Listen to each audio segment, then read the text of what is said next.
वो मैं आपको दूंगा। मैं पवन चंद्रपुर महाराष्ट्र से आपका स्वागत करता हूँ हमारे इस बिजनेस जूम मीटिंग में, लर्निंग अर्निंग अपॉर्चुनिटी, जिसमें हम स्टार्ट करेंगे कोई भी बिजनेस जूम मीटिंग में या अपॉर्चुनिटी में या करियर बेस्ड अपॉर्चुनिटी में क्या ऐसी चीज है जिसको लेकर हम लोग डिसीजन ले सकते हैं। तो technological era from 1992 blockchain technology, क्योंकि हम लोग बात कर रहे हैं पिछले एरा से लेके अभी जो टेक्नोलॉजी है, और वो ब्लॉकचेन टेक्नोलॉजी सबसे इमर्जिंग टेक्नोलॉजी है। और आप हर कोई बिटकॉइन का आपने नाम सुना होगा, क्योंकि ये एक ऐसा वर्ड है कि सारे दुनिया में ऑलरेडी सबने नाम सुना है। बट उसके पीछे की जो सबसे इम्पोर्टेंट टेक्नोलॉजी है वो है blockchain technology. Without blockchain technology bitcoin कुछ भी नहीं है, अगर हम लोग डीपली स्टडी करेंगे तो यहाँ पे इस बिजनेस अपॉर्चुनिटी में right time right decision right future हो सकता है क्या प्रैक्टिकली, ये तो मैंने आपको सिर्फ बोलने के लिए बोला। ये एंड में या आप जब क्रॉस चेक करेंगे तो सही में राइट टाइम राइट डिसीजन और राइट फ्यूचर इस ब्लॉकचेन टेक्नोलॉजी के थ्रू हो सकता है, जो हमारी कंपनी ने इकोसिस्टम डिजाइन किया है। तो 1990 से 2000 इंटरनेट और कंप्यूटर एरा आया। जिन्होंने टेक्नोलॉजी समझी, पर्सनल कंप्यूटर से email, basic internet, websites, right time right decision जिन्होंने लिया, people who learn computer and internet skill early got high paying IT jobs. क्योंकि जो भी टेक्नोलॉजी या जो सारी चीजें पहले हम लोग कैप्चर करते हैं उसमें हम लोगों को बहुत अच्छा करियर भी मिलता है। जैसे Microsoft, Google, Yahoo founders become billionaire. उन्होंने समझ लिया था कि पहले आने वाले समय में, आज भी हम लोग गूगल यूज कर रहे हैं, तो सोचिए कितने साल पहले से उन्होंने फ्यूचर की टेक्नोलॉजी को समझा, डिसीजन लिया। उसको वेल्थ क्रिएशन बोलते हैं। अर्ली एडॉप्शन बिग सक्सेस, ये एक्चुअली प्रैक्टिकल चीजें हैं। फिर 2000 से लेकर 2010 mobiles and e commerce era आया, जिसमें mobile phone, online shopping, digital payment, social media, ये सारी चीजें आई। तो अमेजन के ओनर ने पहले ही समझ लिया था कि आने वाले समय में लोग ऑनलाइन शॉपिंग करेंगे। बट ऐसा भी समय हमने देखा कि हम बिना छुए कपड़े नहीं खरीदते थे। जब तक छुएंगे नहीं, देखेंगे नहीं, पूरा क्रॉस चेक नहीं करेंगे कहीं से फटा है क्या, एक होल तो नहीं है, हम लोग पूरा देखते थे। बट आज देखते हैं क्या? बिल्कुल नहीं देखते। तो उन्होंने समझ लिया था कि आने वाले समय में लोग सिर्फ इंटरनेट पे सारी चीजें देखेंगे और ऑर्डर कर लेंगे, अलीबाबा, फ्लिपकार्ट, पेटीएम। बट इन सब के लिए ना समय लगा। It takes time. Those who trusted online business early become market leaders. क्योंकि कोई चीज जब बनती है तो एकदम से नहीं बनती, तो हमारी भी जो टेक्नोलॉजी है या हमारा भी जो इकोसिस्टम है वो भी समय लेगा। बट इतना भी समय नहीं लेगा कि आपके ड्रीम्स पूरे नहीं होंगे। ऑलरेडी इकोसिस्टम 1 साल से चल रहा है, प्रैक्टिकल, प्रूवन, टेस्टेड है। 2010 से 2020 social media and app economy I. Smartphone, apps, YouTube, Instagram, WhatsApp. आज हम लोग 24 आवर्स में नियर अबाउट मेन पर्सन तो 2 आवर्स तो मिनिमम इस एप्लीकेशंस पे, यूट्यूब चैनल्स पे स्क्रोलिंग, 30 मिनट का जो स्क्रोलिंग है उसने तो हमारा हाफ एन आवर 1 आवर कब ले लिया हमें पता ही नहीं चलता है। ये एक ट्रेंड हो चुका है। तो किसी ने तो सोचा होगा कि आने वाले समय में लोग घर में बैठ के ऐसा 30 30 मिनट्स का स्क्रॉल करेंगे, 1 घंटा कैसे भी निकल जाएगा। इसमें हम लोग बिजनेस करते हैं। जो लोग यूट्यूबर्स थे, ऐप डेवलपर्स थे, इन्फ्लुएंसर्स थे, डिजिटल मार्केटर्स थे, उन्होंने वो अपॉर्चुनिटी ग्रैब करी और उसके ऊपर वर्किंग करना चालू किया। आज यूट्यूब में मिस्टर बीस्ट करके है, आप जरूर देखिए। ये यूट्यूब पे वीडियो बनाते हैं और इनकी अर्निंग हम सोच नहीं सकते, इतनी पर डे की अर्निंग है। But right time right decision, और देखा उन्होंने कि धीरे धीरे ये बढ़ेगा। Earlier it is not commonly use, now you saw the difference. आज हम लोग खुद उसमें सारी चीजें करते हैं, जिसमें यूट्यूबर्स है, ऐप डेवलपर्स है, इन्फ्लुएंसर्स है, डिजिटल मार्केट है। तो लेसन क्या है? Content plus technology, new income sources. आज सिर्फ हम लोग किताबों में पढ़कर ही या वो सारी जॉब्स के लिए नहीं है। बहुत सारी चीजें टेक्नोलॉजी से रिलेटेड है, कंटेंट है, और new source of income practically हुआ है। अब मेन चीज पे आता हूँ, 2020 से 24, जिसमें ऑलरेडी हम लोग बहुत दिनों से आ रहे हैं। ये एक आपको याद दिलाएगा आर्टिफिशियल इंटेलिजेंस। चैट जीपीटी सबसे बेहतरीन एग्जाम्पल है, रोबोटिक्स, ऑटोमेशन। इन्होंने क्या किया? Problem solution system technology. एक एक वर्ड बहुत मायने रखता है। प्रॉब्लम सॉल्यूशन सिस्टम टेक्नोलॉजी, ये एक एक वर्ड ऐसे है जिन्होंने समझा कि आने वाली दुनिया कैसे जाने वाली है। तो राइट टाइम राइट डिसीजन लिया। AI developers, automation expert, data scientist. तो यहाँ पे क्या हुआ? Learn AI early, future proof career. अब मेन चीज पे आते हैं, क्या है इकोसिस्टम। ये तो सारी चीजें मैंने इसलिए बताई है क्योंकि ये सारी चीजें समझने भी बहुत जरूरी है। हमको पता है बट कहीं ना कहीं हम फिर से अगर वो चीज सुन रहे हैं तो हम लोग उसको प्रैक्टिकली कंसीडर कर सकते हैं, रीचेक कर सकते हैं, क्रॉस चेक कर सकते हैं। तो 2024 से लेके 2035 तक क्या है, blockchain, web three, current plus future. अब ब्लॉकचेन टेक्नोलॉजी और वेब थ्री, ये ऐसी दुनिया है आने वाले समय में जो हर कोई पर्सन एक्सेप्ट करेगा। जैसे हम लोग आज एंड्रॉइड मोबाइल को एक्सेप्ट कर रहे हैं, हमारी मजबूरी है, वैसे ही आने वाले समय में blockchain, crypto currency, web three, DeFi, smart contracts, digital assets, ये ऐसी सारी चीजें हैं जिसमें राइट टाइम राइट डिसीजन आपके फ्यूचर फाइनेंशियल ग्रोथ की जर्नी में जरूर हेल्प करेगा। मैं बोल रहा हूँ करके नहीं, आप ये सारी चीजों को क्रॉस चेक कर सकते हैं। राइट डिसीजन एग्जाम्पल, आज जैसे बिटकॉइन का मैंने स्टार्टिंग में ही एग्जाम्पल दिया, जिन्होंने ये ले लिया होगा 9, 10, 11, 12, 2013, 14, 16 तक तो उतना प्रचलित नहीं था, बट 2016 में एक विश्लेषण आता है, जो कोई तो भी एक चैनल में आया था, उन्होंने बिटकॉइन का बहुत अच्छे तरीके से एग्जांपल दिया था कि अगर आपने 2009 में बिटकॉइन ले लिया होता तो आज कितनी एसेट है। तो वो वीडियो इतना वायरल हुआ कि तब से बिटकॉइन के नाम से बहुत लोग जानने लगे। Blockchain developers, web three entrepreneurs, node operator, सबसे मेन इंपॉर्टेंट पॉइंट, आपके पास में जितने लोग नए हैं, आपके पास में ये बिगेस्ट लिमिटेड अपॉर्चुनिटी है कि आप हमारे इकोसिस्टम में node validator opportunity in MST ecosystem, हमारे जो इकोसिस्टम का नाम है एमएसटी इकोसिस्टम, और उसमें आप नोड वैलिडेटर बन सकते हैं। Blockchain is as big as the internet revolution. क्यों लोग ब्लॉकचेन को एक्सेप्ट करेंगे या क्यों इस अपॉर्चुनिटी में आएंगे, क्योंकि हर कोई आज चाहता है कि सेंट्रलाइज अथॉरिटी मैनिपुलेशन से सारी चीजें ना चले, उसमें बहुत सारे हमारे प्रॉब्लम्स होते हैं। अभी 30 जनवरी को जो एक बहुत बड़ा डिजास्टर हुआ, बहुत लोग गोल्ड में सिल्वर में इन्वेस्ट करते हैं, बट आज मैन्युपुलेशंस हर जगह है। बड़ी बड़ी कंट्रीज के डिसीजन की वजह से एक नॉर्मल पर्सन को बहुत दिक्कत हो जाती है। फिर ट्रांसपेरेंट सिस्टम होना चाहिए, ग्लोबल पेमेंट्स होना चाहिए, डिजिटल ओनरशिप जो सबसे मेन इंपॉर्टेंट चीज है वो होना चाहिए, smart contract, passive income models, ये ऐसी सारी चीजें हैं जो बहुत बड़ा रोल प्ले करेगी। और जिसको हम लोग बोलते हैं blockchain technology is emerging technology. तो people who ignored internet in 1995 regretted later.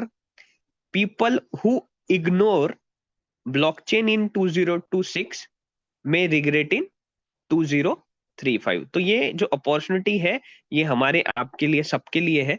Final message क्या है इस इकोसिस्टम को समझने के लिए, we miss internet era wealth creation, we must not miss blockchain era opportunity. और हमारे इकोसिस्टम में आपके पास में ब्लॉकचेन एरा की अपॉर्चुनिटी है, right time right decision, learning, action, financial growth.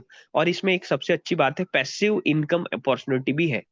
और मैं पैसिव बोल रहा हूँ तो प्रैक्टिकली आप इसको क्रॉस चेक करिएगा। एक्टिव इनकम और पैसिव इनकम, एक्टिव जब तक हम एक्टिव रहेंगे तभी होता है, बट पैसिव इनकम का मतलब क्या होता है, एक बार आपने अपॉर्चुनिटी ग्रैब कर ली तो आपको हमेशा, आप एक्टिव रहो या ना रहो, आपको इनकम मिलनी चाहिए।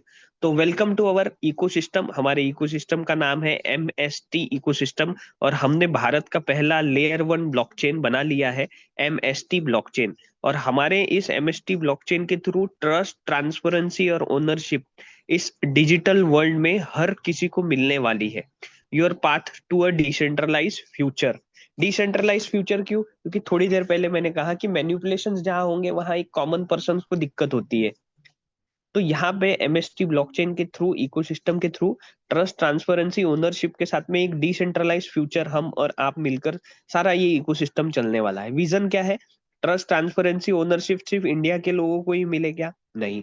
ब्लॉकचेन बॉर्डरलेस होता है, उसे कोई इमोशंस नहीं होते, वो सबके लिए है।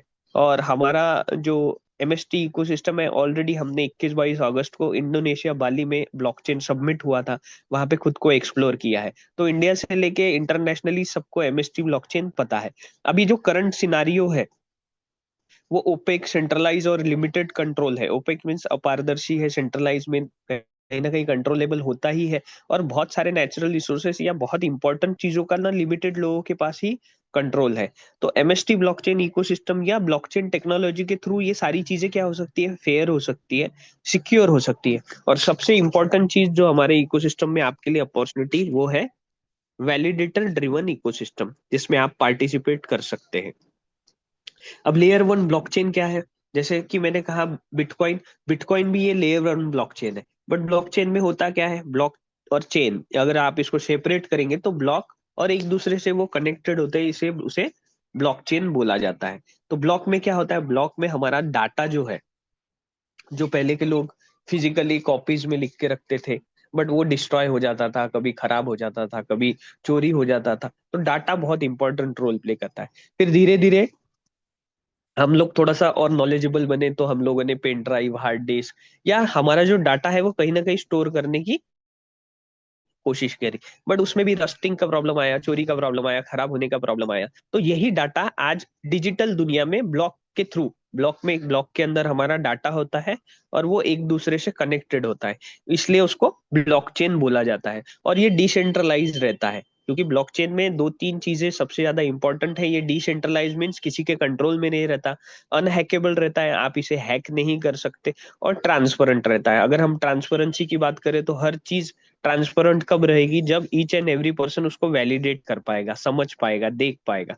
तो जितने भी लेयर वन ब्लॉकचेन में हमारे एमएसटी इकोसिस्टम में जितने भी ट्रांजेक्शन्स रिकॉर्ड्स होंगे, वो सारे ऑन चेन होंगे, जिसके वजह से इंडिया से लेके इंटरनेशनली कोई भी हमारे लेयर वन ब्लॉकचेन में ट्रांसपेरेंसी के साथ ऑन चेन डाटा चेक कर सकता है। अब बिटकॉइन जब आया था तब उन्होंने प्रूफ ऑफ वर्क टेक्नोलॉजी को लाया था। प्रूफ ऑफ वर्क टेक्नोलॉजी क्या है, उसमें कंसेंसस मैकेनिज्म बोलते हैं उसे। 24/7 इलेक्ट्रिसिटी लगती है, कंप्यूटेशनल पर सॉल्व करना पड़ता है, तब कहीं जाके वो ट्रांजेक्शन वेरीफाइड होते हैं। क्योंकि ब्लॉकचेन में अगर मैं डिसेंट्रलाइजेशन की बात करूँ तो जो भी ट्रांजेक्शन होंगे वो तो बैंक नहीं रहेगी उसमें, क्योंकि बैंक रहेगी तो वो तो सेंट्रलाइज अथॉरिटी होगी। तो ये कंसेंसस मैकेनिज्म डिजाइन किया गया कि अगर बैंक बीच में नहीं है तो फिर ये जो जितने भी ट्रांजेक्शन है वो कौन वेरीफाइड करेगा, उसके लिए कोई ना कोई तो होना चाहिए। तो उन्होंने proof of work consensus mechanism लाया, जिसमें माइनर्स बोलते हैं बिटकॉइन में। माइनर्स लोग क्या करते हैं, अपना कंप्यूटेशनल पावर अलग अलग तरीके से, स्पेशल कंप्यूटर्स होते हैं वो खरीदते हैं, उसके फिर इलेक्ट्रिसिटी लगती है, और उनके थ्रू जब ट्रांजेक्शन वेरीफाइड होते हैं तो उसके बिहाफ पे उन्हें रिवॉर्ड के तौर पे बिटकॉइन, ये नेटिव कॉइन होता है लेयर वन ब्लॉकचेन का, जैसे बिटकॉइन ब्लॉकचेन का नेटिव कॉइन है बिटकॉइन, वो उन्हें मिलता है। और आज बिटकॉइन का रेट मुझे लगता है हर किसी को पता है, चाहे वो नए लोग हो, चाहे वो एक कॉमन पर्सन हो, उन्हें इतना तो पता है कि ये बहुत बड़ा पैसे वाला हो चुका है। मतलब हमारे रेंज में ये अभी कॉमन पीपल ऐसे वर्ड यूज करते हैं, बट 2009 में वो सिर्फ 40 पैसे का था। बट वो दिखता नहीं था, इसलिए बहुत लोगों ने रिजेक्ट किया, और वो नई नई टेक्नोलॉजी थी। बट आप सोचिए, अगर वो आज 80 लाख 90 लाख रुपए का अगर एक बिटकॉइन है, और अगर वो माइनर्स को वो रोज ट्रांजेक्शन वेरीफाइड करते हैं, अगर उसका टुकड़ा भी मिलता हो, तो भी उनकी पर डे की इनकम कितनी बड़ी हो गई। और अगर मैं 50,000 रुपए भी पकड़ता हूँ उनको पर डे, उसके हिसाब से अगर बिटकॉइन मिल रहा है, हाँ तो 80 लाख का है, टुकड़ों में भी मिलता है वो, तो भी वो महीने का कितना बड़ा इनकम हो गया। तो ये एक बिगेस्ट अपॉर्चुनिटी है, कंसेंसस मैकेनिज्म, इसको माइनर बोला जाता है। दूसरा, उसके बाद में प्रूफ ऑफ स्टेक इथेरियम ने लाया, जिसमें आज भी हम लोग 32 इथेरियम स्टेक कर कर हम लोग नोड वैलिडेटर बन सकते हैं, और हमारे थ्रू अगर ट्रांजेक्शन वेरीफाइड होते हैं तो आपको रिवॉर्ड के स्वरूप में इथेरियम, ये नेटिव कॉइन मिलता है। आज इथेरियम 3 लाख के करीब है, फॉर एग्जाम्पल रफ फिगर में बोल रहा हूँ। तो जो लोग नोड वैलिडेटर है, अगर उन्हें 10,000 रुपए भी पर डे के हिसाब से मान लेते हैं इथेरियम वो टुकड़ों में मिलता होगा, तो भी 3 लाख रुपए पर मंथ का इनकम हो गया। तो ये दोनों अपॉर्चुनिटी किन्हें मिली, जो लोग अवेयर थे, जिनको पता था। बिटकॉइन में तो नहीं था, बिटकॉइन का जो कंसेंसस मैकेनिज्म है या जो भी सारी चीजें बनाई गई वो बहुत सीक्रेटली हिडन रखी गई। उसके स्ट्रॉन्ग रीजन भी थे, क्योंकि अगर वो पब्लिकली या गवर्नमेंट या सेंट्रलाइज अथॉरिटी के साथ में करते तो आज तक बिटकॉइन यहाँ तक आ ही नहीं पाता। क्योंकि वो कहीं ना कहीं एक ऐसी टेक्नोलॉजी या ऐसा डिसेंट्रलाइज इकोसिस्टम डिजाइन कर रहे थे जो सबके अगेंस्ट था। सबके मीन्स जो सेंट्रलाइज अथॉरिटी है उनके अगेंस्ट था, मैनिपुलेशन पावरफुल पर्संस के अगेंस्ट था। तो मैंने ये क्यों बताया, ये समझना जरूरी है, क्योंकि हम लोग जब तक बैक हिस्ट्री में नहीं देखेंगे तब तक फ्यूचर का डिसीजन भी नहीं ले पाते। तो ये जो दोनों कंसेंसस मैकेनिज्म है आज के डेट में समझने के बाद भी हम नॉर्मल पर्सन हम इसमें नहीं पार्टिसिपेट कर सकते। बट आपके पास में हमारे एमएसटी लेयर वन ब्लॉकचेन में, भारत के लेयर वन ब्लॉकचेन में ये बिगेस्ट अपॉर्चुनिटी है कि आप हमारे साथ में नोड वैलिडेटर बन सकते हैं। अब ये नोड वैलिडेटर टेक्निकल वर्ड है। नोड वैलिडेटर बोले तो जो ब्लॉकचेन टेक्नोलॉजी में ट्रांजेक्शन्स वेरीफाइड करते हैं, जिनके थ्रू ये सारी चीजें होती है, उन्हें नोड वैलिडेटर बोला जाता है। तो वो आपके पास में अपॉर्चुनिटी है। उसके लिए बहुत सारा आपको नॉलेज चाहिए, कंसेंसस मैकेनिज्म आना चाहिए, करोड़ों रुपए का एसेट आपको लगाना है, ऐसा कुछ नहीं है। बहुत ही सिंपल तरीके से, इजी तरीके से आप हमारे एमएसटी इकोसिस्टम में पार्टिसिपेट कर सकते हैं, बट ये लिमिटेड है, कुछ ही लोगों को मिलेगा। तो सेम बिटकॉइन ब्लॉकचेन का बिटकॉइन नेटिव कॉइन है, जो डेली नेटिव कॉइन मिलता है जो भी माइनर्स या नोड वैलिडेटर्स होते हैं। उसके बाद में इथेरियम में इथेरियम कॉइन है, सेम हमारे एमएसटी लेयर वन ब्लॉकचेन में अगर आप पार्टिसिपेट करेंगे तो आपको डेली एमएसटीसी नेटिव कॉइन मिलेगा। ये डेली मिलेगा आपको। ये आने वाले 19 ईयर्स तक मिलेगा, सिर्फ आपको एक बार पार्टनरशिप करनी है। अब हमने जो कंसेंसस मैकेनिज्म यूज किया है, वो यूज किया है प्रूफ ऑफ स्टेक अथॉरिटी, क्योंकि 95% इंडियन लोगों को blockchain, crypto currency, consensus mechanism तो पता ही नहीं है, तो उन लोग कैसे इसमें पार्टिसिपेट करेंगे। इसलिए हमने कंसेंसस मैकेनिज्म, जो हमारे ब्लॉकचेन एक्सपर्ट्स हैं, हमारे ओनर्स है, उन्होंने पूरी स्टडी करी कि कैसे हम लोग इंडिया के लोगों को नोड वैलिडेटर बना सकते हैं। तो उसमें सबसे बेस्ट था और एडवांस और हाइब्रिड था प्रूफ ऑफ स्टेक अथॉरिटी।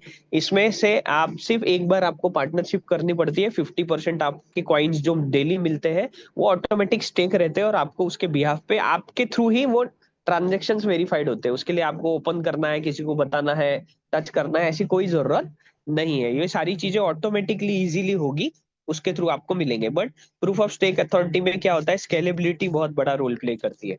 अब स्केलेबिलिटी क्या है, इसको हम लोग टीपीएस की तरह समझेंगे। टीपीएस मीन्स ट्रांजेक्शन पर सेकेंड। आज बिटकॉइन में नियर अबाउट 7 ट्रांजेक्शन पर सेकेंड होते हैं, इथेरियम में 15 से 30 ट्रांजेक्शन पर सेकेंड होते हैं। बट आपके पास में जो वीजा है, आपका जो डेबिट कार्ड है, आप लोग जो यूज करते हैं, देखिए उस पर वीजा लिखा रहता है। आज सबसे ज्यादा ट्रांजेक्शन फीड स्पीड जो है उनकी है। 45,000 टीपीएस रहता है उनका। 45,000 ट्रांजेक्शन पर सेकेंड करता है। तभी तो हम लोग एटीएम, आज कितने लोग एटीएम यूज करते हैं, तुरंत सारा विड्रॉल होता है। तो स्केलेबिलिटी में टीपीएस, माइक्रो ट्रांजेक्शन, बहुत बड़ा रोल प्ले करता है। अभी टेक्निकली हमारा जो एमएसटी लेयर वन ब्लॉकचेन है वो 4,000 ट्रांजेक्शन पर सेकेंड पे है। जल्दी इसको धीरे धीरे, जैसे जैसे इकोसिस्टम बढ़ेगा, हमारा जो टेक्निकल सेशन हुआ था उसमें Q1 में 26 में हम लोग 15,000 टीपीएस तक जाने वाले हैं।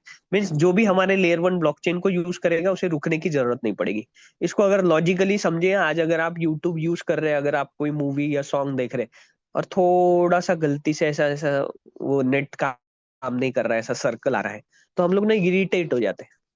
तो सोचिए, एंटरटेनमेंट में अगर थोड़ा 1-2 सेकंड लेट हो रहा है तो इरिटेट हो रहे, तो अगर फाइनेंशियल ट्रांजेक्शन्स में अगर होगा वो सारी चीज, तो कोई उसे यूज नहीं करेगा, एक निगेटिव इम्पैक्ट जाएगा। तो इसी वजह से हम लोगों ने टेक्नोलॉजिकल तरीके से sharding, layer two rollups, protocol upgrades, ये जो टेक्निकल चीजें हैं वो ऑलरेडी हमारे इसमें इनेबल है, क्योंकि फ्यूचर में जो ट्रांजेक्शन्स बढ़ने वाले उसके लिए ऑलरेडी हम प्रिपेयर्ड है। अब लेयर वन ब्लॉकचेन में क्या होता है, ट्रांजेक्शन जो होते हैं वो डिसेंट्रलाइज तरीके से आपके मेरे थ्रू, नोड वैलिडेटर्स के थ्रू ट्रांजेक्शन्स वेरीफाइड होंगे और सारे ऑन चेन होंगे। कंसेंसस मैकेनिज्म सबसे हाइब्रिड हमने यूज किया है। नेटवर्क सिक्योरिटी क्रिप्टोग्राफी करके है, इसमें बहुत टेक्निकल वर्ड है जो बिटकॉइन, इथेरियम में यूज होता है, बड़े बड़े लेयर वन ब्लॉकचेन्स में यूज होता है। ये सिक्योरिटी प्रोटोकॉल्स रहते हैं। हम लोग भी नेटवर्क सिक्योरिटी क्रिप्टोग्राफी के थ्रू कर रहे हैं। स्मार्ट कॉन्ट्रैक्ट और डिसेंट्रलाइज एप्लीकेशन, इसको समझने के लिए सीधी सीधी बात है, आज बहुत सारे लोग रेंट पे रहते हैं, रेंट एग्रीमेंट करते हैं, एमओयू करते हैं एक दूसरे के बीच में, मेमोरेंडम ऑफ अंडरस्टैंडिंग के, कोई बात से ना पलटे। तो ये सारी की सारी चीजें ना फिजिकल है। आने वाले समय में कुछ नहीं, हमको ब्लॉकचेन को यूज करना है। सॉलिडिटी, रस्ट में जो भी ब्लॉकचेन एक्सपर्ट्स है, आपको बहुत कम पैसे में, बहुत सिंपल तरीके से 2 से 5 मिनट में आपका कॉन्ट्रैक्ट बन जाएगा। कोई फिजिकल की जरूरत नहीं, पेपर वर्क की जरूरत नहीं, और वो उतना ही वैलिड रहेगा जैसे हमारे फिजिकल होते हैं। बट ये सारी चीजें डिजिटल रहेंगी, और इसमें एक सबसे अच्छी चीज है, ये अनहैकेबल भी रहेगी और उसे कोई चेंज भी नहीं कर सकता, जिसको इम्यूटेबल बोलते हैं। और ब्लॉकचेन की ये खासियत है, एक बार जो डाटा डाल दिया वो चेंज नहीं हो सकता, कोई भी नहीं कर सकता। नेटिव टोकन मैनेजमेंट में बहुत सारी चीजें आती है, टोकन्स कितने हैं, सप्लाई कितना है, हॉल्विंग कब है, इसके रेट को महंगाई से, जो महंगाई जो चल रही है उसके हिसाब से इसको कैसे बढ़ाना है, और बहुत सारी टेक्निकल चीजें होती है जो ऑलरेडी हमारे ब्लॉकचेन एक्सपर्ट्स ने इसके बारे में सारा सब कुछ सोच के बना लिया है। स्केलेबिलिटी सॉल्यूशंस के लिए ऑलरेडी मैं बहुत सारी चीजें बता चुका हूँ इसमें। अब यूज केस कहाँ होगा? अभी जितनी भी सारी चीजें चल रही, finance, banking, supply chain, health care, real estate, energy and utilities, media and education, government and public sector, ये सारी चीजें हम भी यूज कर रहे हैं। कोई फाइनेंस में होगा, कोई सप्लाई में होगा, कोई प्रॉपर्टी डीलर होगा, यहाँ पे बिजनेस कर रहे हैं, कोई एनर्जीज में काम कर रहा रहेगा, कोई गवर्नमेंट सेक्टर में होगा। तो सब सारी चीजों में फिजिकल वर्क चल रहा है, और वहां पे भी कहीं ना कहीं मैनिपुलेशन होता है, दिक्कत होता है, फिजिकल प्रेजेंस रहने की बहुत ज्यादा इंपॉर्टेंस रहता है। तो ये सारी की सारी चीजों में सबसे इंपॉर्टेंट पॉइंट है फाइनेंस। आज हम लोग बहुत सारे लोग यहाँ बैठे होंगे, किसी न किसी के फ्रेंड्स है, रिलेटिव्स है, या उनके भी पर्सन बाहर देश में रहते हैं, वहां डॉलर्स में अर्न करते हैं। तो उन्हें जब आपको पैसे देना है तो बीच में एक्सचेंजेस होते हैं, जिसे रेमिटेंस कहा जाता है। बीच में बिचौलिए इतने होते हैं, इतना सारा ट्रांजेक्शन का पैसा लेते हैं कि मतलब हमारी मेहनत की कमाई वही लोग ज्यादातर अधिकतर खा लेते हैं। और मैंने एक रफ फिगर बताया था, नियर अबाउट 7,500 करोड़ इंडियन लोग जो बाहर है वो हर साल रेमिटेंस में देते हैं। तो क्यों इतनी सारी चीजें देना? तो ये ब्लॉकचेन टेक्नोलॉजी के थ्रू इतनी सारी चीजें बहुत इजीली हो जाती है विद इन। और वहां पे रेमिटेंस में 3 से 4 दिन भी लगते हैं। चलो पैसा तो दे देंगे हम लोग, बट कभी कभी अर्जेंसी होती है, तुरंत अगर पैसे की जरूरत है तो वो मिलेगा नहीं। तो यहाँ पे ये एक सबसे बड़ा प्रॉब्लम सॉल्विंग सॉल्यूशन है ब्लॉकचेन टेक्नोलॉजी में, जिसके लिए मतलब जो हम लोग जो है या जो ब्लॉकचेन जानते हैं ना, वो लोग रेमिटेंस ये वो सारी चीजें यूज ही नहीं करते। क्योंकि ब्लॉकचेन टेक्नोलॉजी के through, even layer 1 MST blockchain के थ्रू, आप विद इन फ्यू सेकेंड्स आप अपने अपनों के पास में पैसे पहुंचा सकते हो। और रेमिटेंस में मान लो 1,500 रुपए लग रहे होंगे, तो बहुत कम बोल रहा हूँ मैं, एक रफ फिगर बता रहा हूँ।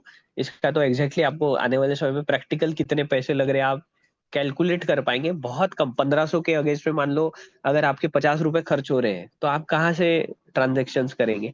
तो धीरे धीरे ये सब समझने के बाद में इसमें सारे यूज केसेस आएंगे। सप्लाई चेन मैनेजमेंट में आज सारा फिजिकल वर्क यूज होता है, और मैंने ऑलरेडी एक केस स्टडी करके बताई है आपको कि वॉलमार्ट जो सबसे बड़ा रिटेल सेक्टर है, वो आज ब्लॉकचेन को यूज कर रहा है। तो सोचिए, आज नॉर्मल पर्सन से लेके वॉलमार्ट जैसी कंपनियां ब्लॉकचेन को यूज कर रही है। हेल्थ केयर में आज 2 साल पहले या 3 साल पहले हमने किसके पास में डॉक्टर के पास गए थे, हमारे पास कोई रिकॉर्ड्स नहीं है, मेरे पास भी नहीं है इवन इंक्लूडिंग। तो ये जो सारे प्रॉब्लम्स है, ये ब्लॉकचेन टेक्नोलॉजी के थ्रू होंगे आने वाले समय में। बर्थ सर्टिफिकेट से लेके डेथ सर्टिफिकेट तक सारी चीजें ब्लॉकचेन में रहेगी, कोई फिजिकल नहीं रहेगा। जैसे आप मान लो, जैसे फोन पे गूगल पे में स्कैनर करते हो, तो वैसा ही वो स्कैनर रहेगा, वो ब्लॉकचेन रहेगा, उसमें सारी चीजें आ जाएगी। फिर रियल इस्टेट में आने वाले समय में tokenise property ownership for fractional investment, जिसके लिए ऑलरेडी गवर्नमेंट में सदन में बहुत सारी चीजें चल रही है। आप बहुत अच्छे से यूट्यूब में देख सकते हैं। आने वाले समय में एक नॉर्मल पर्सन भी प्रॉपर्टी में डिजिटल तरीके से इन्वेस्ट कर पाएगा, क्योंकि हर कोई प्लॉट नहीं ले सकता 5 लाख 10 लाख का, अगर उसके पास 50,000 है। बट उसे अगर प्रॉपर्टी में इन्वेस्ट करना है तो उसके पास कोई ऑप्शन ही नहीं है। बट आने वाले समय में ऐसा रहेगा कि आपके पास में 50,000 है, आप अच्छे से अच्छे लैंड में भी आप इन्वेस्टमेंट कर पाओगे। एनर्जी एंड यूटिलिटीज, जिसमें और गवर्नमेंट में की सबसे बड़ी में लैंड रजिस्ट्रीज जो हो रही है, वो कई जगह ब्लॉकचेन में हो रही है, क्योंकि लैंड रजिस्ट्री बहुत बड़ा एक फिजिकल एसेट है। बहुत सारे लोग, गोल्ड के बाद में अगर सबसे अच्छा एसेट माना जाता है तो लैंड को ही माना जाता है। बट उसमें भी बहुत सारे मैनिपुलेशन हुए, फ्रॉड हुए। एनएमआरडी आने के पहले एक एक प्लॉट 10-10 लोगों को बेचा गया। तो अभी धीरे धीरे टेक्नोलॉजिकल अपग्रेड्स के कारण, और सबसे बेस्ट टेक्नोलॉजी है ब्लॉकचेन। एक बार आपने लैंड रजिस्ट्री कर दी, आप कोई चेंज उसे नहीं कर सकता, और वो टेम्पर प्रूफ रहेगी। तो ये एक सारी इंपॉर्टेंट चीजें हैं जो आने वाले समय में धीरे धीरे करके एमएसटी लेयर 1 ब्लॉकचेन टेक्नोलॉजी का जब अवेयरनेस होगा, और ऑलरेडी चालू हो चुका है, धीरे धीरे कर कर लोगों के जो प्रॉब्लम सॉल्विंग सॉल्यूशंस होते हैं, ऑब्वियसली उसमें इकोसिस्टम में लोग आते हैं। तो हमारे भी एमएसटी लेयर 1 ब्लॉकचेन में धीरे धीरे करके हमारे इकोसिस्टम में ये सारी यूटिलिटीज आएंगी, प्रोटोकॉल्स आएंगे। बट सबसे इंपॉर्टेंट चीज, ये जितनी चीजें मैं बता रहा हूँ, अगर किसी को भी हमारे एमएसटी लेयर 1 ब्लॉकचेन इकोसिस्टम में अगर ये use cases, protocols, upgrade, smart contracts बनाने हैं, उन्हें नोड वैलिडेटर को जो रोज एमएसटीसी नेटिव कॉइन मिल रहा है वही लगेगा। उसके सिवा एक भी ट्रांजेक्शन हमारे एमएसटी लेयर 1 ब्लॉकचेन में नहीं होगा। तो ये एक गोल्डन अपॉर्चुनिटी है कि नोड वैलिडेटर बनकर आप डेली एमएसटीसी नेटिव कॉइन्स इकट्ठा कर सकते हैं। तो ये पूरा जो इकोसिस्टम है वो अब किसके ऊपर डिपेंड है, सब एमएसटीसी के ऊपर डिपेंड है, नेटिव कॉइन के ऊपर डिपेंड है। क्योंकि blockchain ecosystem, layer one ecosystem ऐसे ही डिजाइन किया जाता है कि विदाउट उसके एमएसटीसी या लेयर वन ब्लॉकचेन का जो नेटिव कॉइन होता है उसके सिवा वो चल ही नहीं पाएगा। तो ये गोल्डन अपॉर्चुनिटी है लिमिटेड समय के लिए। तो हमारे इकोसिस्टम में कैसे आप पार्टिसिपेट कर सकते हैं, नए लोग हैं जो, सबसे पहले ब्लॉकचेन टेक्नोलॉजी में 21 नोड्स है हमारे पूरे एमएसटी लेयर वन ब्लॉकचेन में। ये 21 नोड्स के थ्रू ही सारा सब कुछ पूरा इकोसिस्टम चलेगा, जिसमें स्टेकिंग एंड अपग्रेड्स, क्योंकि स्केलेबिलिटी सॉल्यूशंस है तो पहले जो 3 नोड्स है वो कंपनी ने स्टेकिंग के लिए रखे हुए हैं। और इसमें बहुत सारे अपग्रेडेड रहते हैं, टेक्निकल पॉइंट्स रहते हैं, समय समय पे उस कॉइन के माध्यम से, क्योंकि कॉइन ही मेन है, कॉइन के बिना तो कुछ भी नहीं होगा, कोई अपग्रेड नहीं होगा, कोई टेक्निकल अगर सॉल्यूशंस करने तो उसके बिना होगा ही नहीं। तो उसके लिए एमएसटीसी कॉइन लगते हैं। तो पहले 3 कंपनी के पास में है, बचे हुए जो है वो सारे पब्लिक के लिए है। तो उसमें से ऑलरेडी, क्योंकि एक नोड को हमने क्या किया है 70,000 यूनिट्स में डिवाइड किया है, क्योंकि एक नोड अगर 1 करोड़ का है तो देख नॉर्मल पर्सन तो ले ही नहीं पाएगा, मैं भी नहीं ले पाऊंगा। तो इसीलिए एक नोड को हमने 70,000 फ्रैक्शंस में डिवाइड किया है। तो 21 जितने नोट्स है उनको आप पहले 3 नोट छोड़कर आप जितने भी नोट्स बचे हैं उसको 70,000 फ्रैक्शंस में डिवाइड किया गया है एक नोट को। तो ऑलरेडी 2,10,000, अगर पहले 3 नोट कंपनी के पास है तो 2,10,000 तो कंपनी के स्टेकिंग में ही है फ्रैक्शंस, प्लस 2,84,993। ये मैं 1-2 दिन पहले का कैलकुलेशन बता रहा हूँ, रफ फिगर, आप लाइव हमारे इसमें देख सकते हैं। तो टोटल 4,94,993 फ्रैक्शंस जो है वो ऑलरेडी सोल्ड आउट हो चुके हैं। तो अभी बचे कितने हैं, 9,75,000, एक राउंड फिगर में बोल रहा हूँ, इतने ही फ्रैक्शंस बचे। ये किसके लिए है, 135 करोड़ लोगों के लिए। क्योंकि अभी इंडिया की केवाईसी चालू है, जैसे ही इंटरनेशनली अगर कुछ होता है तो यही अपॉर्चुनिटी किसके लिए रहेगी फिर, 800 करोड़ लोगों के लिए। तो पहले ही 135 करोड़ लोगों में 9,75,000 तो कुछ भी नहीं है, नए लोगों की बात कर रहा हूँ, ऑलरेडी जो नोड वैलिडेटर्स है वो तो बन चुके हैं। बट 9,75,000 फ्रैक्शन से 135 करोड़ लोगों तक शायद ये अपॉर्चुनिटी पहुंच भी नहीं पाएगी। पहुंचने के बाद कोई समझ नहीं पाएंगे तो नहीं ले पाएंगे, समझते तक जैसे बिटकॉइन हाथ से निकल गया वैसे ये हो सकता है और होगा ही होगा।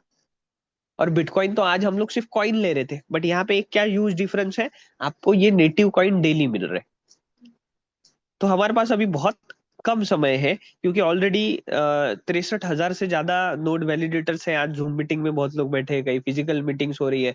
और हमारे इकोसिस्टम में एक सबसे अच्छी खासियत क्या है, हम लोग कॉलेजेस में ऑडिटोरियम कर रहे हैं।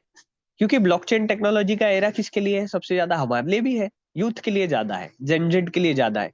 क्योंकि ये टेक्नोलॉजिकल थिंग्स ज्यादा जानते हैं, इनके पास मोबाइल 24 घंटे होता है। ये मैं भी क्या बता रहा हूँ, यहाँ पे शायद कोई बैठे वाले लोग सामने लैपटॉप ओपन कर कर पूरा इकोसिस्टम देख रहे होंगे कि क्या सही में ये सच बता रहे हैं। तो ये एक खासियत है। तो 9,75,000 ही फ्रैक्शन है, इसमें से आप मिनिमम एक फ्रैक्शन ले सकते हैं, मैक्सिमम आपको जितना समझ में आता है आप ले सकते हैं। इकोसिस्टम समझा तो आप ले सकते हैं। तो टोटल 21 नोट्स में जो प्राइस जो स्टार्ट हुई थी 7 नवंबर 2024 को हमने स्टार्ट करी थी। एक फ्रैक्शन जो था वो 1,000 प्लस 18% जीएसटी से स्टार्ट हुआ था। मतलब 18% जीएसटी क्यों ले रहे हैं अभी इसमें, क्योंकि इसको वर्चुअल डिजिटल एसेट, ये दिखता नहीं है, ये पूरा डिजिटल होता है, तो इसको वर्चुअल डिजिटल एसेट की मान्यता दी है। और ये हमारा एसेट है, जैसे गोल्ड एक एसेट है, लैंड एक एसेट है, सिल्वर एक एसेट है। तो ये क्या एसेट्स होते हैं, बट ये क्या दिखते हैं, हम छू सकते हैं, फिजिकल है। अभी वो दुनिया आ चुकी है कि यहाँ हम लोग वर्चुअल डिजिटल एसेट में ज्यादा इन्वेस्टमेंट करेंगे एज कम्पेयर टू फिजिकल। क्यों, क्योंकि उसका जो ग्रोथ है एक्सपोनेंशियल ग्रोथ होता है, और जो प्रैक्टिकल है जो लीगल है उसी में लोग इन्वेस्ट करेंगे। तो प्राइसिंग 1,180 से एक फ्रैक्शन मिल रहा था, तब डेली मिंटिंग प्रोसेस के थ्रू 20 कॉइन मिलते थे। अल्गोरिदम ऐसा सेट किया है, जैसे जैसे इंडिया में फ्रैक्शन बाइंग पर फ्रैक्शन बाइंग होगी उसमें पर फ्रैक्शन बाइंग पे रेट इंक्रीज होगा। और वो आज रेट इंक्रीज होते होते 2,500 के ऊपर का रेट है आज। मैं लाइव रेट भी अभी आपको बताता हूँ थोड़ी देर पहले का। तो आप सोचिए 1,180 से जो स्टार्ट हुआ था तब 20 कॉइन मिलते थे, आज 2,500 के ऊपर, इसमें इंक्लूडिंग 18% जीएसटी है वो हो चुका है। बट अभी जो कॉइन आपको मिल रहे, वो सिर्फ और सिर्फ 9.15 ही कॉइन मिल रहे। तो हम लोग अगर पैसा ज्यादा दे रहे तो कॉइन भी ज्यादा मिलना चाहिए, क्योंकि पैसा डबल से ज्यादा हो गया। और पहले कॉइन 20 मिलते थे, अभी क्यों 9.15 मिल रहे? तो इसी को टोकोनॉमिक्स बोला जाता है, सप्लाई डिमांड बोला जाता है। जिस चीज की एक नॉर्मल हम लोग इसको समझते हैं, जिस चीज की अगर डिमांड ज्यादा है और सप्लाई भी ज्यादा रहेगा तो रेट नहीं बढ़ेगा। तो सिंपल लॉजिक टेक्निकली यहाँ लगाया गया है। अगर रोज डिमांड क्रिएट हो रही है तो हमें सप्लाई कम कम करते रहना पड़ेगा। तो आने वाले समय में यही फ्रैक्शन आने वाले समय में 3,000, 4,000, 5,000, 6,000, 7,000, 8,000, 9,000, 10,000, ये जाने वाला है लास्ट स्टेज में 20,000 प्लस 18% जीएसटी। ये जो 9,75,000 फ्रैक्शंस की मैं बात कर रहा हूँ, तो जैसे जैसे नोट्स एक्टिव होते हैं प्राइस बढ़ते जाती है, एक्सपोनेंशियल ग्रोथ होता है प्राइस में। और डेली तो आज बहुत ज्यादा प्राइस इंक्रीज हो रहा है। तो यहाँ पे आने वाले समय में लोगों को 20-20 हजार रुपए देके एक फ्रैक्शन लेना पड़ेगा, जीएसटी अलग से 18%। तब कॉइन कितने मिलेंगे? 3.96। तो सोचिए आने वाले लोगों को पैसे ज्यादा देने पड़ेंगे और कॉइन कम आएंगे। तो ये एक ह्यूज डिफरेंस आपको ध्यान में रखकर डिसीजन लेना है। हाँ, अभी ये मैंने 8:26 पे नियर अबाउट ये मैंने स्क्रीनशॉट लिया था कि सही में फ्रैक्शन सोल्ड आउट हुए हैं क्या, ट्रांसपेरेंसी है क्या। तो वो भी आप चेक कर सकते हैं, जिन्होंने आपको रेफर किया है।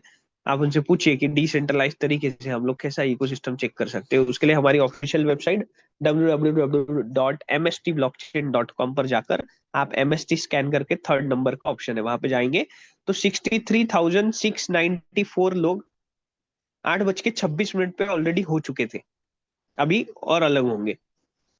इन लोगों ने मिलकर टोटल सप्लाई जो लिखा हुआ है 2,88,949 फ्रैक्शंस ऑलरेडी बाय कर लिए हैं। और ये स्टार्ट कब हुआ था? 7 नवंबर 2024 को। और आप देख रहे हैं ट्रांजेक्शन्स में नीचे में लिखा हुआ है एक पर्सन ने 1,409 फ्रैक्शंस लिए।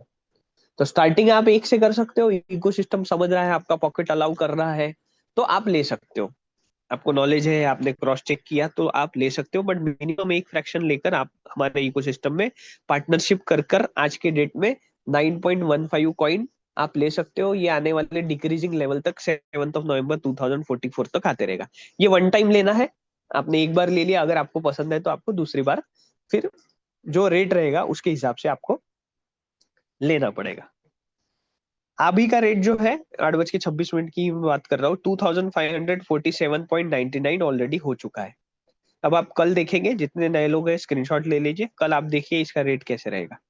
और ये आप यहाँ से ट्रिगर कर सकते हैं total holders, total supply. Means decentralise तरीके से ब्लॉकचेन में पूरा इकोसिस्टम है, इसमें कोई मैनिपुलेशन नहीं है। तो अभी जो नोड एक्टिव है हमारा 9th नोड एक्टिव है, जिसमें 9.1514 कॉइन आपको पर डे मिल रहे हैं। जैसे 10th नोड एक्टिव होगा प्राइस इंक्रीज होगी, 8.23 मिलेगा। 11th पे 7.848, 12th पे 6.86। देखिए प्राइस बढ़ते रहेगी, कॉइन घटते रहेगा। 15, 16, 17, 18, 19, 20, 21।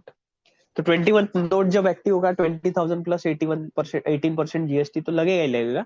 बट आप पर डे मिलेंगे। तो हमारे पास ये बेस्ट अपॉर्चुनिटी है कि हम लोग जितना ज्यादा नेटिव कॉइन्स आज इकट्ठा कर सकते हैं, ज्यादा फ्रैक्शंस ले सकते हैं, तो आप ले सकते हैं। इसमें कोई फोर्सिंग नहीं है, कुछ नहीं है। आप क्रॉस चेक करिए अपने लेवल पे, गूगल जाइए, चैट जीपीटी में जरूर जाइए। चैट जीपीटी में बहुत सारी अच्छी चीजें होती है और वो अपडेटेड होती है। अब ये इकोसिस्टम था जिसमें आपने ब्लॉकचेन को समझा।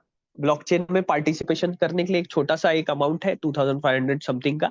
आप केवाईसी करना पड़ेगा, आपको जीएसटी पेड करना पड़ेगा, सारी चीजें ऑनलाइन रहेगी। अगर आप आज लेंगे तो कल से स्टार्ट होगा, कल लेंगे तो परसों से स्टार्ट होगा। बट यहाँ पे ध्यान में रखिए, 2, 5, 10 रुपए, 50 रुपए उतने मायने नहीं रखते, क्योंकि हम कहीं ना कहीं ऐसा एक्सपेंस कर ही देते हैं। बट लॉस जो होगा ये आपको ध्यान में रखना है, आपका पर डे कॉइन का लॉस होगा। फॉर एग्जाम्पल अगर मुझे इकोसिस्टम पता चला और मैंने एक हफ्ते बाद में लिया, तो एक हफ्ते बाद में 100-200 रुपीज चलो आप तो दे ही दोगे, कोई नॉर्मल पर्सन दे देगा। बट एक हफ्ते में जो 9.15 कॉइन डेली आने वाले थे वो आपका लॉस हो गया। तो यहाँ पे ब्लॉकचेन में टाइमिंग, नेटिव कॉइन की इंपॉर्टेंस और हमारे इकोसिस्टम में डिसीजन लेने का सबसे बड़ा इंपॉर्टेंट पार्ट है। तो यहाँ पे ये आपको और एक चीज ध्यान में रखनी है। अब अगर आप किसी को रेफर करते हो तो आपके लिए अर्निंग अपॉर्चुनिटी है इसका। नोड वैलिडेटर से मतलब आप किसी को रेफर करोगे, एमएलएम है क्या, ये सारी चीजें ऐसा कुछ नहीं है। ये प्योरली लेयर वन ब्लॉकचेन है। आपने फ्रैक्शन बाय कर लिए, आपको डेली मिंटिंग प्रोसेस के थ्रू 7 नवंबर 2044 तक ये आते रहेगा। बट अगर आपको लगता है कि half an hour 1 hour Zoom में या किसी को इनवाइट करके आपको लगता है अर्निंग कर सकते हैं, तो यहाँ पे डेफिनेटली आपके लिए वेलकम है। आप जैसे केवाईसी करोगे आपके पास में एक रेफरल लिंक आएगी, वो रेफरल लिंक आप किसी को सेंड करके रेफरल कर सकते हो। उसमें जितने भी आपका मेहनत का पैसा है वो इंडियन रुपीज में ही मिलेगा। 5% टीडीएस काट के मिलेगा। वीकली कैलकुलेशन है, हर मंडे को मिलता है। तो यहाँ पे जितने लोग आप रेफर करेंगे, आप जैसे ही फ्रैक्शन बाय करते हैं आपको एक वैलिडेटर नाम दिया जाता है, जिसमें 5% डायरेक्ट रेफरल का आपको इनकम मिलता है, चाहे वो जितने भी फ्रैक्शंस ले। और वो इकोसिस्टम में हमारे जब आईडी पासवर्ड आपको मिलेगा, वो सारा वहां शो करेगा कि आपके डायरेक्ट में कितने लोगों ने लिया है, कितना परचेस हुआ है, आपका इनकम कितना है। वो सारी चीजें आप दिखेगी, तो वैलिडेटर बनकर आप 5% का रेफरल इनकम ले सकते हैं। दूसरा 10% के लिए आपको आपकी टीम में दो कंडीशन ये आपको फॉलो करनी है। आपकी टीम में मिनिमम 20 लोग होने चाहिए, मिनिमम एक एक फ्रैक्शन लेने वाले आपकी टीम से, ओवरऑल टीम से होने चाहिए। और 1 लाख रुपए की फ्रैक्शन बाइंग आपकी टीम से होनी चाहिए। तब आप स्पार्टन रैंक को अचीव करते हो। तब आप स्पार्टन के बाद में जितने भी लोगों को डायरेक्ट रेफर करेंगे उनका 10% आपको इंडियन रुपीज में मिलता है। यहाँ से और एक इकोसिस्टम अर्निंग आपकी स्टार्ट होती है। मान लेते हैं कि आपने मुझे स्पार्टन बनने के बाद में इंट्रोड्यूस किया, या जूम मीटिंग में आया, मैं कंडक्ट हो गया, कनेक्ट हो गया आपके थ्रू। तो मैं तो 5% पे रहूंगा। तो मैं जितना भी बिजनेस लाऊंगा, जब तक मैं 10% पे नहीं पहुंच जाता, आपको 5% का डिफरेंस कमीशन मुझसे हमेशा मिलते रहेगा। जब तक मैं 10% पे ही जाऊंगा तब तक। बट फिर आप भी 10% पे, मैं भी 10% पे, तो मेरी टीम से आपको कुछ नहीं मिलेगा। उसके लिए आपको स्पाइडर होना है। स्पाइडर के लिए दो कंडीशन है, आपकी टीम में दो 10% वाले अलग अलग टीम से अलग अलग लोग होने चाहिए। डायरेक्ट होने चाहिए, ऐसी कोई मैंडेटरी कंडीशन नहीं है। टाइम लिमिट भी नहीं दिया गया है, ये आपको लगता है तो आप करिए। सिस्टम में कोई भी कंडीशंस नहीं दी गई है कि आप ये करोगे तो ये आएगा, ये करोगे तो ये ब्लॉकचेन है, डिसेंट्रलाइज है। ये बिजनेस प्लान भी आपको करना है तो करिए, नहीं करना है मत करिए, आपको 7 नवंबर 2044 तक कॉइन आते रहेंगे। तो आपके दो लोग अलग अलग 10% वाले होने चाहिए, और आपका 5 लाख का बिजनेस आपकी टीम से होना चाहिए। तब आप स्पाइडर रैंक को अचीव करेंगे। स्पाइडर के बाद में जितना भी डायरेक्ट आप बिजनेस लाएंगे, आपको उसका 15% का इनकम मिलेगा, जो डायरेक्ट रहेंगे उनका। बट कोई ना कोई तो 5% पे रहेगा, कोई 10% पे रहेगा, तो वो लोग जब तक 15 पे नहीं आते तब तक आपका डिफरेंस कमीशन आते रहेगा, इंडियन रुपीज में आएगा। Last but not the list, Avenger. जैसे ही आप एवेंजर बनते हो, उसके लिए दो कंडीशन है। दो अलग अलग डिफरेंट लेग में आपकी टीम में दो स्पाइडर चाहिए, दो 15% वाले अलग अलग लेग में आपकी टीम में चाहिए। कोई भी लेग, कोई भी मतलब वो फर्स्ट लेग हो, सेकंड लेग हो, थर्ड लेवल हो, फोर्थ लेवल हो, वो आपको चलेगा, बट अलग अलग दो लेग में होने चाहिए। तब आप 20% पे जाएंगे और 15 लाख का बिजनेस आपका होना चाहिए। ये दोनों कंडीशन जब बिटअप होगी, तब आप एवेंजर बनेंगे। अब एवेंजर बनने के बाद में एक बहुत बढ़िया इनकम स्टार्ट होती है। और यहाँ इकोसिस्टम में जितने लोग नए आए हैं, कहीं ना कहीं तो एक बिजनेस अपॉर्चुनिटी के लिए आए हैं, लर्निंग अर्निंग दोनों अपॉर्चुनिटी के लिए आए हैं। क्योंकि आज वो समय नहीं रहा कि हम लोग सिर्फ पढ़ते रहे और इनकम ना रहे। हम तो दोनों चीजें एक साथ चाह रहे हैं। तो 20% के बाद में क्यों मैं बता रहा हूँ, क्योंकि आप जब 20% पे जाते हैं और आप जब नए लोगों को इंट्रोड्यूस करते हैं, तो वो सिर्फ 5% पे रहते हैं। तो 15% का डिफरेंस कमीशन। कोई 10% पे है वो वर्किंग कर रहा है तो 10% का, कोई 15% पे है वो वर्किंग कर रहा है तो 5% का डिफरेंस कमीशन। ये डेली आपको कहीं ना कहीं इनकम वहां पे दिखाता है। और ये सारा वीकली कैलकुलेशन है। एवरी मंडे आपको आपके बैंक अकाउंट में 5% टीडीएस काट कर ऑटो विड्रॉल होता है। आपको विड्रॉल करने की कोई जरूरत नहीं है। तो टोटल अगर मैं कैलकुलेशन करूँ, 5% से लेके 20%, पूरा ओवरऑल जो 21 नोड है, वो टोटल कैलकुलेशंस में 1800 करोड़ का ये प्रोजेक्ट है, जिसमें आप 5% से लेके 20% का डिफरेंस कमीशन अर्न कर सकते हैं। It's near about 360 crore Indian rupees में। लीगल तरीके से हमारे इंडिया में, ऑल ओवर इंडिया से लोग लीगल तरीके से, बहुत अच्छे तरीके से डेली 1000, 2000, 5000 रुपए का इनकम हमारे इकोसिस्टम में अर्न कर रहे हैं। दूसरा, आप भी 20% पे, मैं भी 20% पे, उसके बाद क्या, मेहनत तो कर ली, वो भी 20% पे आ गए। तो उसके लिए एक बहुत अच्छी अपॉर्चुनिटी है 20% के लिए। उसके बाद में वॉरियर क्लब बनाया गया, कि आपको कहीं ना कहीं, मैंने कहा था थोड़ा पैसिव इनकम, जो वर्ड आप ध्यान में रखिए। पैसिव इनकम कब, जब आप नहीं भी कर रहे तो भी आपके टीम से इनकम आएगी। बट आप जितना आपकी टीम को मेहनत करेंगे, आने वाली इनकम उससे और बड़ी है। आपने एक बार 40 लाख रुपए का बिजनेस करना है once in a lifetime, तो कंपनी में जितनी भी आईडी आती है ऑल ओवर इंडिया से, उसका 1% अलग निकाल के रखा है वॉरियर क्लब के लिए। उसके लिए दो कंडीशन है, आपकी टीम में दो 20% वाले लोग होने चाहिए, अलग अलग डिफरेंट लेग में। और 40 लाख का बिजनेस आपका हो गया तो आप वॉरियर क्लब में आपने जस्ट एंट्री कर ली है। उसके बाद में आपकी ओवरऑल टीम में अगर उस महीने आपका 5 लाख रुपए का बिजनेस अगर हो गया, तो नियर अबाउट आज 50,000 के करीब मंथली जो इनकम है, वो आज वॉरियर क्लब में आ रही है, 25 से 50 हजार के बीच में। तो कहीं ना कहीं ये तो एक पैसिव इनकम दर्शाती ही है। किसी कारणवश आप नहीं कर पाए मदद, आप फैमिली में कुछ बिजी थे, आप किसी को मदद नहीं कर पाए, टीम को नहीं मदद कर पाए, बट टीम तो काम कर ही रही है, तो आपको ये एक पैसिव इनकम मिलेगी। बट अगर आप आपकी टीम को अच्छे से मेहनत करते हो और आपकी ड्रीम बहुत अच्छी है, 360 करोड़ में अच्छा मैं इनकम कर सकूं, उसके लिए फिर आपको आना पड़ेगा लीजेंड क्लब में। उसके लिए टीम को मदद करना पड़ेगा।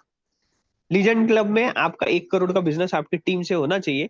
2% जितना भी कंपनी में आ रहा है बिजनेस इंडिया से, ऑल ओवर इंडिया से, वहां से 2% निकाला जाएगा। और उसके लिए कंडीशन है, आपकी टीम में दो वॉरियर क्लब वाले लोग चाहिए। और आपका 1 करोड़ का बिजनेस जैसे हो गया, आप लीजेंड क्लब में आपकी एंट्री हो गई। बट यहाँ पे ध्यान में रखिए, वॉरियर क्लब वाले जो दो लोग हैं, जो दो लेग है, वहां से बिजनेस काउंट नहीं होगा। उनको छोड़कर 5 लाख रुपए का बिजनेस अगर आपकी टीम से होता है उस महीने में, तो आज नियर अबाउट 4 लाख रुपए पर मंथ का इनकम एक साल में। हमारे इकोसिस्टम में 3 से 4 लोग एक साल के अंदर 4 लाख रुपए का पैसिव इनकम अर्न कर रहे हैं। तो ये एक इकोसिस्टम का सबसे स्ट्रांग पॉइंट है, क्योंकि आज 4 लाख रुपए मायने रखता है। हर कोई यहाँ पे स्ट्रगल करके, बिजनेस करके, जॉब करके, अपने फैमिली को संभाल कर ये इकोसिस्टम समझ रहा है। तो सोचिए, एक साल में अगर हम लोग दुनिया की सबसे बड़ी emerging technology, Indian rules and regulations के साथ में, जीएसटी टीडीएस के साथ में, अगर एक साल मेहनत कर कर अगर 4 लाख पे जा रहे हैं, तो ये बेस्ट अपॉर्चुनिटी इंडियन रुपीज में ब्लॉकचेन टेक्नोलॉजी के थ्रू आप इसको क्रॉस चेक कर सकते हैं कि हम लोग, हमारा इनपुट कहाँ जा रहा है और हमारा आउटपुट कहाँ जा रहा है, हम क्या कर रहे हैं। अब बहुत अच्छी बात है, वियतनाम का एक बहुत बढ़िया टूर आपके लिए है। ये स्टार्ट हो चुका है 1 फेब 2026 से 28 फेब 2026। जितने भी वैलिडेटर्स हैं, इवन आज जितने नए लोग हैं उनको वैलिडेटर बोला जाता है। आपके पास भी ये बेस्ट अपॉर्चुनिटी है कि आप हमारे वियतनाम टूर में, इंटरनेशनल टूर में आ सकते हैं। आपने अगर 7 लाख रुपए की फ्रैक्शन बाइंग सेल्फ कर ली, उसके बिहाफ पे आपको डेली तो नेटिव कॉइन्स आएंगे ही आएंगे, बट आप वियतनाम टूर के लिए क्वालिफाई हो जाएंगे। फिर हमारे टीम में जो स्पार्टन लोग हैं उनके लिए 3 कंडीशन है, इसमें से एक कोई भी कंडीशन आपको फुलफिल करनी है। 7 लाख रुपए की अगर आप फ्रैक्शन बाइंग करते हैं, तो आप वियतनाम टूर के लिए क्वालिफाई हो गए। या फिर आपके डायरेक्ट में जितने भी लोग हैं उनसे आपको 10 लाख रुपीज का बिजनेस मिलकर करना पड़ेगा, मेहनत करनी पड़ेगी, सपोर्ट करना पड़ेगा।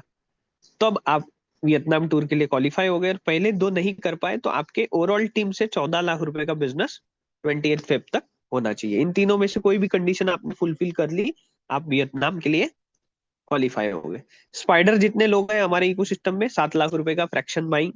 दूसरा, डायरेक्ट रेफरल बिजनेस से आपके टीम में 10 लाख रुपए का होना चाहिए। सिर्फ टीम बिजनेस जो है, क्योंकि स्पाइडर के साथ में बहुत सारे लोग कनेक्टेड होते हैं, 21 लाख रुपए का आपके टीम से बिजनेस होना चाहिए 28 फेब तक। एवेंजर, 7 लाख रुपए की सेल्फ फ्रैक्शन बाइंग, आप वियतनाम के लिए क्वालिफाई। आपके डायरेक्ट रेफरल से 10 लाख रुपए का बिजनेस होना चाहिए, और या तो आपकी टीम से 35 लाख रुपए का टीम बिजनेस होना चाहिए, तो आप वियतनाम के लिए क्वालिफाई हो गए। वॉरियर क्लब में जो है, 7 लाख रुपीज का सेल्फ बिजनेस, 10 लाख रुपए का डायरेक्ट रेफरल। सिर्फ टीम बिजनेस यहाँ पे डिफरेंट है, 55 लाख रुपए का आपकी टीम से होना चाहिए, तो आप वियतनाम के लिए क्वालिफाई। लीजेंड क्लब सबसे लास्ट वाला, आप 7 लाख रुपए की फ्रैक्शन बाइंग कर सकते हैं, आप डायरेक्ट वियतनाम के लिए क्वालिफाई हो जाएंगे। 10 लाख रुपए का डायरेक्ट रेफरल बिजनेस से आपकी टीम से होना चाहिए, तो आप क्वालिफाई। टीम बिजनेस आपका 1 करोड़ 1 लाख रुपए होना चाहिए, तो आप वियतनाम के लिए क्वालिफाई हो जाएंगे। तो एक वैलिडेटर से लेके तो लीजेंड तक सबको अलग अलग क्राइटेरिया है। सब इन तीनों में से कोई भी एक अगर अचीव कर लेता है तो वियतनाम टूर होगा। वहां पे मैं आपको क्लियरली बता दूं, वहां प्योर एंजॉयमेंट है, वहां कोई टेक्निकल सेशन नहीं है, वहां कोई मोटिवेशन कुछ नहीं है। वर्क लाइफ बैलेंस जो बोलते हैं, आज जो भी लोग यहाँ से वियतनाम जाएंगे वो वर्क बहुत कर लेंगे। अब वो बोलते हैं ना कि वर्क लाइफ बैलेंस का एक एंजॉयमेंट, वो स्पेशली वहां पे ऑर्गेनाइज किया गया है। तो ब्लॉकचेन अगर मैं बोलूं, blockchain is not only for crypto. बहुत सारे लोगों की भ्रांतियां है, हाँ ये ब्लॉकचेन बोल रहे हैं, इन्होंने बिटकॉइन का नाम लिया, इन्होंने खुद के नाम का कॉइन लिया। तो blockchain is not about crypto, ये भ्रांति हमें अपने मन से, दिल दिमाग से निकालनी है। और मैं हमेशा एग्जांपल देता हूँ, अगर आप जीमेल यूज करते हैं तो इंटरनेट सिर्फ जीमेल के लिए यूज नहीं होता, Facebook, Instagram, Telegram, banking system, बहुत सारी चीजों के लिए यूज होता है। तो ब्लॉकचेन टेक्नोलॉजी में क्रिप्टो एक छोटा सा पार्ट है। बट उस छोटे से पार्ट में एक इकोसिस्टम, जब हमारे ब्लॉकचेन एक्सपर्ट्स ने देखा कि सबसे ज्यादा लोग नोड वैलिडेटर्स फायदे में रहते हैं, और there is a huge difference between node validator and user. आज हम लोग Bitcoin, Ethereum, Tron, Solana, BNB के यूजर है। हम लोग कॉइन खरीद रहे हैं, रेट बढ़ रहा तो बेच रहे हैं, नहीं बढ़ रहा तो हम लोग चुपचाप बैठे हैं। तो हम लोग यूजर है, हम लोग नोड वैलिडेटर नहीं है। आज यहाँ पे जो इकोसिस्टम है नोड वैलिडेटर का, भारत के पहले लेयर 1 ब्लॉकचेन में आप नोड वैलिडेटर बन रहे हैं। बट ये लिमिटेड है, कुछ ही लोगों को मिलने वाला है, इन्हीं को रोज कॉइन्स आएंगे। और जो यूजर्स है वो किन से कॉइन खरीदेंगे? वो आपसे, हमसे कॉइन खरीदेंगे। क्यों खरीदेंगे? क्योंकि बिटकॉइन 40 पैसे का था तब भी लोगों ने खरीदा, आज 1 करोड़ है फिर भी खरीद रहे। तो सेम टेक्नोलॉजिकल अपग्रेड्स, कुछ बैकलॉग्स थे हमारे इकोसिस्टम्स में, वो देखे गए कि बिटकॉइन, इथेरियम में कंसेंसस मैकेनिज्म में क्या दिक्कत थी, वो सब रिजॉल्व करके एक बहुत सॉफ्ट, इजी, सरल प्रोटोकॉल आपके लिए बनाया है। और सबसे इजी प्रक्रिया है नोड वैलिडेटर बनने की। आपने सिर्फ लेके भी रख दिया, 10 साल बाद भी अगर आप ओपन करके देखेंगे, आपके पास में उतने डिसेंट्रलाइज तरीके से ब्लॉकचेन के थ्रू आपको कॉइन्स मिलने ही वाले हैं, इसमें कोई डाउट नहीं है। तो ये सारा इकोसिस्टम था। जरूर आप हमारे, जितने भी लोगों ने नए लोगों को इंट्रोड्यूस किया है, जरूर आप इकोसिस्टम में जाइए। Good night each and everyone, जय हिंद। Over to my co-host. जी, थैंक यू पवन सर। आज का प्रेजेंटेशन बहुत ही बढ़िया था। और हमें उम्मीद है कि हमारे सारे साथी को समझ में आया होगा आपका प्रेजेंटेशन, हमारा वियतनाम ट्रिप, हमारा रेफरल प्रोग्राम, इस सब कुछ ओवरऑल बहुत ही अच्छा था। और आज आज जितने भी नए गेस्ट आए होंगे उनको भी कुछ उनका माइंड क्लियर हुआ होगा। तो आपके बाद हम अपने साथी पुनीत शर्मा जी को हम इनवाइट करना चाहते हैं। Puneet sir, please welcome and continue. जी पुनीत सर। जी, थैंक यू पंकज जी। और पवन कानफड़े जी का आज का जो सेशन है वो बहुत शानदार रहा साथियों। और जैसा कि हमेशा की तरह हम इस प्रेजेंटेशन में सारी चीजें देखते हैं और सारा समझते हैं। हमारे पास बहुत कुछ अपडेट है इसमें देने के लिए। और कुछ हमारे साथी ऐसे हैं जिनका कि विड्रॉल को लेकर के इश्यू था, वो नेक्स्ट मंडे को क्लियर हो जाएगा। कुछ साथियों का अपडेट नहीं हो पाया था, बैंक अकाउंट आईएफएससी कोड की वजह से या कुछ टेक्निकल रीजन की वजह से। तो वो बात हो चुकी है प्रमोद बोराटी सर से। तो उनका ये कहना है कि आप अपना अकाउंट जो है वो एक बार डिलीट करके दोबारा से ऐड करें और नेक्स्ट मंडे